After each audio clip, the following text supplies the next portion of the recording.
C'était un vendredi soir tardif lorsque Julien Moreau, un homme de corpulence moyenne, 38 ans, comptable de profession, décida d'accompagner sa femme Claire au grand gala annuel de son entreprise. Il avait esquivé cet événement pendant des années, trouvant toutes les excuses possibles pour rester à la maison. Mais cette fois, quelque chose était différent. Il ressentait depuis quelque temps un étrange éloignement dans leur couple, une distance subtile qui grandissait. Bien qu'il ait essayé d'ignorer cette sensation désagréable au creux de son ventre, une petite voix lui soufflait que participer à cette soirée pourrait lui apporter des réponses. Julien n'était pas un homme jaloux de nature. Il avait confiance en Claire, du moins autrefois. Ils étaient mariés depuis 12 ans. Leur histoire avait commencé sur les chapeaux de roue, un amour de jeunesse plein de promesses.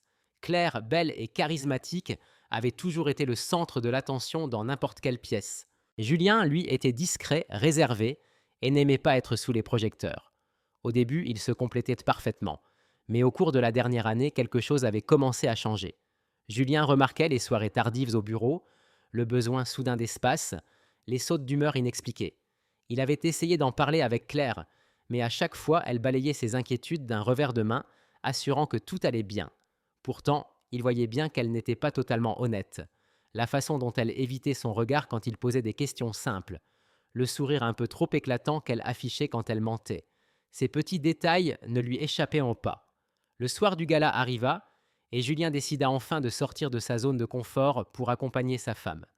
La soirée se déroulait dans une grande salle de réception chic du 8e arrondissement, le genre d'endroit où même un verre d'eau semblait hors de prix. Claire lui en avait parlé des semaines plus tôt, précisant que sa présence était importante, mais Julien n'avait jamais vraiment compris pourquoi. Le monde du travail de sa femme restait pour lui un mystère. Réunions, présentations, stratégies, un univers dans lequel il ne s'était jamais vraiment investi. Ça ne le dérangeait pas, mais désormais, au fond de lui, il se demandait s'il ne passait pas à côté de quelque chose de plus grave. Ils arrivèrent ensemble, sur place. Claire était magnifique dans une robe noire près du corps. Elle sourit à Julien, les yeux brillants d'un bonheur qui semblait trop étudié, trop parfait. Il ne put s'empêcher de remarquer qu'elle marchait légèrement devant lui, le dos droit, les épaules rejetées en arrière, comme si elle cherchait à marquer une distance physique en public. Dès leur entrée dans la salle, Claire fut immédiatement entourée par ses collègues. Julien resta un peu en retrait, mal à l'aise, un verre de vin à la main, tentant de faire la conversation avec quelques personnes qu'il ne connaissait pas. Il se sentait déplacé dans cet univers où Claire semblait s'épanouir, mais il essayait de ne rien laisser paraître. Et puis ce fut le choc. Il surprit une conversation entre deux femmes non loin de lui. Elles parlaient de Claire. Elle n'est pas mariée, elle demanda l'une en jetant un coup d'œil vers Claire. Si, je croyais aussi. Mais tu sais, j'ai entendu des choses. Le cœur de Julien se serra. Il savait ce que cela signifiait. Il avait déjà entendu les rumeurs, les murmures selon lesquels Claire pourrait voir quelqu'un d'autre. Mais les entendre prononcer à voix haute par des inconnus lui fit l'effet d'un coup de poing à l'estomac. Il tenta de chasser cette pensée, mais elle s'accrocha, le rongeant de l'intérieur. Il ne confronta pas Claire sur le moment. Impossible, pas devant tout le monde. Mais cette nuit-là, il ne put se débarrasser de l'impression que quelque chose n'allait vraiment pas, comme si son monde s'effilochait lentement et qu'il ne pouvait rien faire pour l'arrêter. Le reste de la soirée passa dans un brouillard. Claire semblait s'amuser, riant et discutant avec ses collègues, tandis que Julien restait en arrière-plan, se sentant de plus en plus comme un étranger. La soirée se termina tard et ils rentrèrent en silence. Lorsqu'ils se garèrent dans l'allée de leur maison à Neuilly-sur-Seine, Julien sentit le poids des mots non dits entre eux. Il voulait lui demander ce qu'il avait entendu, mais une partie de lui avait terriblement peur de la réponse. « Bonne nuit, Julien », murmura Claire d'une voix distante en descendant de la voiture et en entrant dans la maison. Julien resta un moment assis, fixant la façade. Les lumières aux fenêtres diffusaient une lueur chaude et accueillante, mais lui ne ressentait que du froid. Il savait que quelque chose clochait, et il était bien décidé à découvrir quoi. Les jours qui suivirent, le gala furent un calvaire pour Julien. Une angoisse sourde le suivait comme une ombre. Chaque sourire de Claire, chaque bisou du matin ou du soir, autrefois source de chaleur, lui semblait maintenant froid et vide. Le doute le rongeait sans relâche, son esprit tournant en boucle. Que se passait-il vraiment avec Claire ? Au début, il tenta de se raisonner. Peut-être qu'il se faisait des idées, peut-être était-ce simplement le stress du travail, mais au fil des jours, les indices s'accumulaient, des détails qui ne collaient pas. Les soirées tardives au bureau se poursuivaient, même si Claire parlait de deadline urgente. Son téléphone vibrait sans cesse. Elle y jetait un œil rapide, puis le reposait dès que Julien entrait dans la pièce. Quand il demandait qui c'était, elle répondait invariablement « le boulot » ou « rien d'important ». Mais Julien n'était pas dupe. Il avait vu son expression quand elle regardait l'écran, de fugaces éclairs de culpabilité, comme si elle cachait quelque chose. Ce n'était pas le comportement de la Claire d'autrefois. Au début de leur mariage, elle était ouverte, chaleureuse, partageait tout avec lui sans crainte. Désormais, elle se fermait, elle l'excluait. Les soupçons de Julien se renforcèrent quand il remarqua le changement dans son apparence. Elle avait toujours été belle, mais ces derniers temps, elle s'habillait davantage avec des tenues un peu trop suggestives pour une femme mariée. Son maquillage était plus marqué, sa coiffure plus soignée. On aurait dit qu'elle se préparait pour quelqu'un d'autre. Un soir, Julien décida de l'affronter. Il ne pouvait plus vivre dans cette incertitude, à attendre que la vérité lui tombe dessus. Il devait savoir. Il devait l'entendre de sa bouche, même si ça devait le briser. « Claire », dit-il doucement alors qu'ils étaient attablés pour le dîner. Il essayait de garder une voix ferme, mais ses mains tremblaient. « Il faut qu'on parle de quelque chose. » Claire leva les yeux, l'air légèrement innocent. « Qu'est-ce qui ne va pas ?» Julien hésita, cherchant ses mots. « J'ai l'impression que tu t'éloignes, que quelque chose a changé. Est-ce qu'il y a quelque chose que je ne sais pas ?» Elle rit légèrement, balayant la question. « Oh, Julien, ne sois pas ridicule. Tu te fais des films. Le travail est stressant en ce moment. Je suis juste fatigué, c'est tout. » Mais Julien n'y croyait plus. Il connaissait trop bien cette excuse. Il le voyait dans ses yeux. Elle lui cachait quelque chose. « Je ne me fais pas des films, Claire. J'ai entendu des choses. Les gens parlent. » Sa voix se brisa légèrement, laissant transparaître sa douleur. « Je ne veux pas t'accuser de quoi que ce soit, mais j'ai l'impression que tu me mens. » L'expression de Claire vacilla une fraction de seconde, mais elle se reprit très vite. « Quelle chose ? Qui parle ?» Julien se leva et se mit à faire les 100 pas. « J'ai surpris une conversation au gala. 2 de tes collègues, elles ont dit des choses sur toi et quelqu'un d'autre. » Le visage de Claire blêmit, ses lèvres se pincèrent. « De quoi tu parles ?» lança-t-elle sur la défensive. « Je ne sais pas, Claire, » répondit Julien, la voix tremblante. « Mais j'ai besoin de la vérité. Est-ce que tu vois quelqu'un d'autre ? C'est ça qui se passe ?» Un long silence s'installa. Julien crut un instant qu'elle allait craquer, avouer. Mais au lieu de cela, elle se leva brusquement, sa chaise raclant le sol dans un bruit strident. « Comment oses-tu m'accuser de ça ?» siffla-t-elle, le visage empourpré de colère. « Tu n'as aucun droit de me parler sur ce ton. Je n'ai pas à me justifier devant toi. » Julien recula d'un pas, abasourdi par cette explosion soudaine. Il ne savait plus quoi dire. La femme qu'il avait épousée, celle qu'il pensait connaître par cœur, était devenue une parfaite inconnue. « Claire !» murmura Julien, la voix à peine audible. « Si tu ne vois personne d'autre, alors pourquoi te comportes-tu comme si c'était le cas ? Pourquoi tout sonne comme un mensonge ?» Les yeux de Claire se plissèrent. Ses lèvres se tordirent en un sourire crispé. « Peut-être que tu imagines des choses. Peut-être que tu devrais me faire davantage confiance. » Elle attrapa son sac à main et passa devant lui en direction de la porte. Le cœur de Julien s'emballa. Il ne savait plus quoi faire. Il ne pouvait pas la forcer à dire la vérité, mais il ne pouvait pas non plus ignorer cette sensation atroce qui lui broyait les entrailles, ce pressentiment que tout était terriblement faux. Son corps entier semblait étouffé sous le poids de l'incertitude. Les jours suivants, Julien erra comme un fantôme, l'esprit embrumé par cette confrontation avec Claire. Elle avait tout nié, balayé ses accusations d'un revers de main. Mais au fond de lui, quelque chose lui criait qu'il avait raison. Son instinct ne l'avait jamais trompé auparavant et il ne pouvait pas lâcher prise. Il devait découvrir la vérité. Il n'avait aucune idée par où commencer, mais une chose était claire. Il ne pouvait plus rester les bras croisés à attendre que Claire avoue d'elle-même. Il allait devoir prendre les choses en main. Le lendemain matin, quand elle partit travailler, Julien resta à la maison. Il ne savait pas exactement ce qu'il cherchait, mais il était convaincu que s'il y avait quelque chose à cacher, il en trouverait des traces. Il suffisait de les dénicher. La maison lui parut étrangement silencieuse tandis qu'il la traversait. Il n'avait jamais fouillé dans les affaires de Claire auparavant. Leur couple avait toujours reposé sur la confiance et il avait toujours respecté son intimité. Mais aujourd'hui, poussé par le désespoir, il se sentait acculé. Il commença par son bureau. Claire avait un petit coin bureau dans le salon, un espace où elle travaillait quand elle n'était pas au siège de l'entreprise à La Défense. Julien s'assit et ouvrit les tiroirs. Rien d'inhabituel au premier abord, des papiers, des factures, de vieux justificatifs. Mais dans le tiroir du bas, Enfoui sous une pile de vieux magazines, il trouva quelque chose qui lui coupa le souffle, un petit carnet noir en cuir avec l'écriture de Claire à l'intérieur. Il l'ouvrit, les mains tremblantes. Ça ressemblait à un agenda rempli de notes et de rendez-vous anodins. Mais en tournant les pages, son estomac se noua. Sur l'une d'elles, une liste de dates. Au début, rien d'alarmant. Réunion, échéance, choses dont elle lui avait déjà parlé.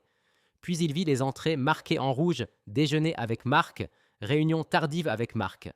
Le sang de Julien se glaça. Marc. C'était le nom qui revenait dans les rumeurs. Il l'avait entendu murmurer autour d'elle au bureau. Un collègue, toujours un peu trop amical avec Claire. Julien n'y avait jamais vraiment prêté attention, jusqu'à maintenant. Voir ce prénom écrit de sa main lui donna la nausée. Il lui fallait plus. Les mains tremblantes, il attrapa le téléphone de Claire posé sur le plan de travail de la cuisine. Elle le laissait toujours en charge quand elle partait. D'ordinaire, Julien n'aurait jamais envisagé de le consulter, mais aujourd'hui, il n'avait plus le choix. Il le déverrouilla facilement. Claire avait toujours gardé un code simple, et il le connaissait. Ce qu'il découvrit lui donna envie de vomir. Des dizaines de messages entre Claire et Marc. Certains semblaient anodins, liés au travail, mais d'autres: je n'arrête pas de penser à toi. Tu me manques. Il faut qu'on se retrouve bientôt. Julien serra les poings en lisant la conversation. Chaque message était plus accablant que le précédent. Chaque ligne lui giflait le visage. Son cœur se brisa un peu plus à chaque mot. C'était Claire maintenant. Claire le trompait. Julien se sentit engourdi. Toutes ces années de confiance, tout l'amour qu'il lui avait donné, tout cela lui paraissait soudain faux. Il laissa tomber le téléphone sur le comptoir et recula de quelques pas. Sa tête tournait. Il voulait la confronter immédiatement, exiger des explications. Mais il savait que ce ne serait pas productif.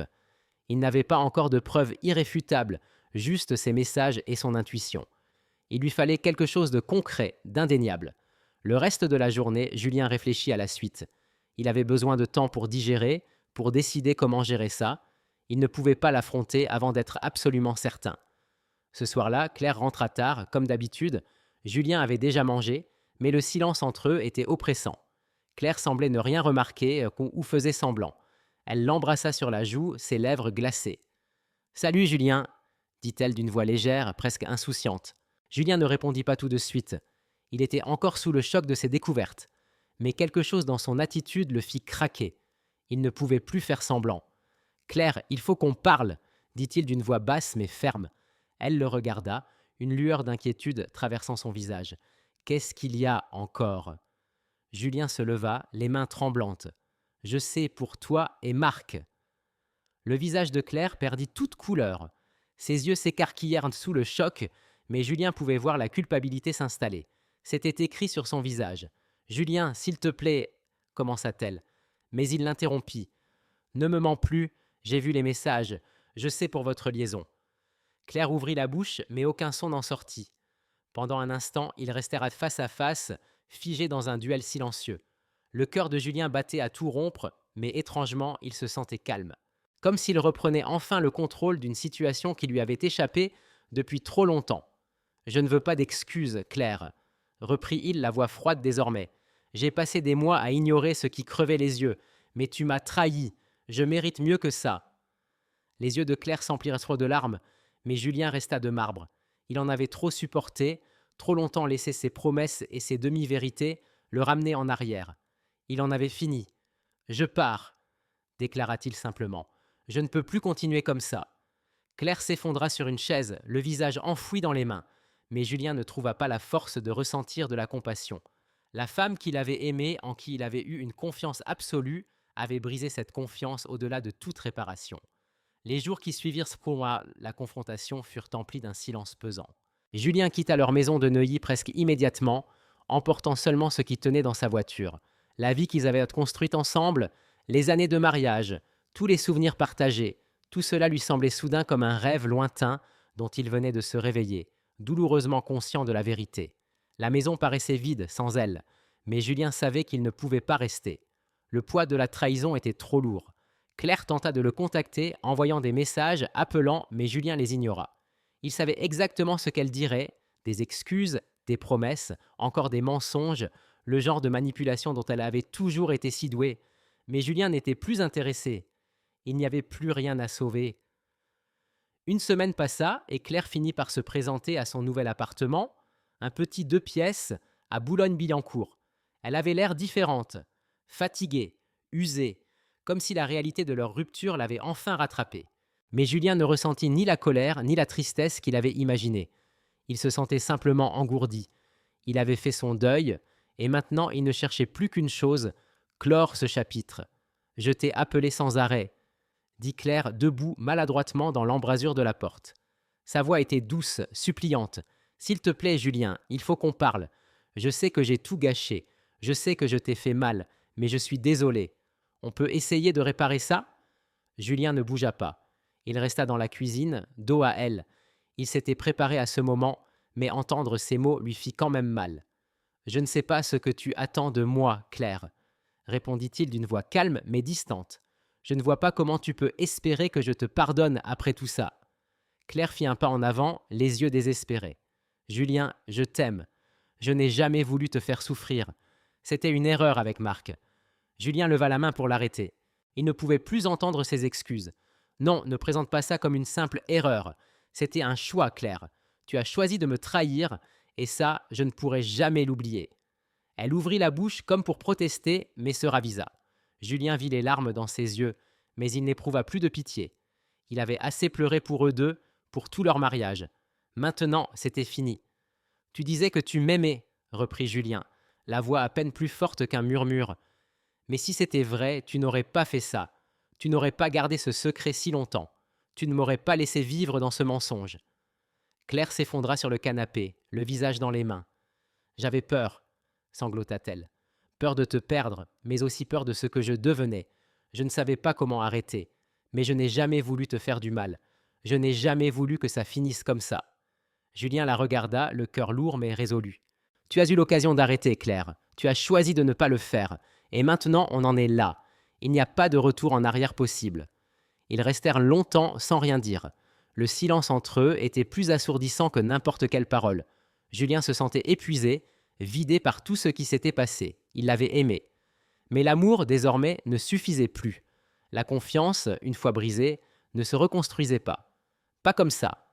Enfin, Julien parla à nouveau d'une voix ferme. « C'est fini, Claire. C'est terminé. » Elle leva les yeux vers lui, le visage strié de larmes. « Et maintenant, qu'est-ce qui se passe ?» Julien expira lentement, sentant une étrange paix l'envahir. « Maintenant, j'avance. Et toi, tu dois découvrir ce que tu vas faire de ta vie. Mais ne compte pas sur moi pour en faire partie, je ne peux plus. » Claire ne répondit rien. Elle se leva lentement, les yeux rivés sur lui. Puis, sans un mot de plus, elle se retourna et sortit de l'appartement. Julien la regarda partir, la poitrine serrée alors qu'elle disparaissait dans le couloir. Mais il ne ressentit ni colère, ni envie de vengeance. Il avait tous les droits d'être furieux. Pourtant, il n'y avait qu'un étrange soulagement. Il avait enfin repris le contrôle de sa vie. Plus de doute, plus d'incertitude. Les semaines passèrent. Julien s'adapta peu à peu à sa nouvelle existence. Ce ne fut pas facile au début. Il y eut des moments de solitude, des regrets pour la compagnie, pour la routine du mariage. Mais ces moments s'estompèrent rapidement. Peu à peu, il se reconstruisit. Il se concentra sur son travail, passa plus de temps avec ses amis, reprit même des hobbies qu'il avait abandonnés depuis des années. Pour la première fois depuis longtemps, il se sentait redevenir lui-même. Quant à Claire, Julien n'entendit plus jamais parler d'elle. Elle tenta de le contacter 1 ou 2 fois encore, mais il ne répondit pas. Il avait déjà tourné la page. Il avait lâché prise. Et même s'il gardait au fond de lui une pointe de tristesse pour la femme qu'il avait aimée, pour la vie qu'il avait perdue, Julien savait qu'il était mieux sans elle.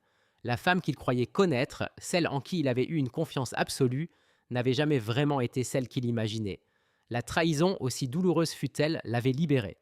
Elle lui avait révélé qu'il était plus fort qu'il ne l'avait jamais cru. Il était parti. Et maintenant, il était libre.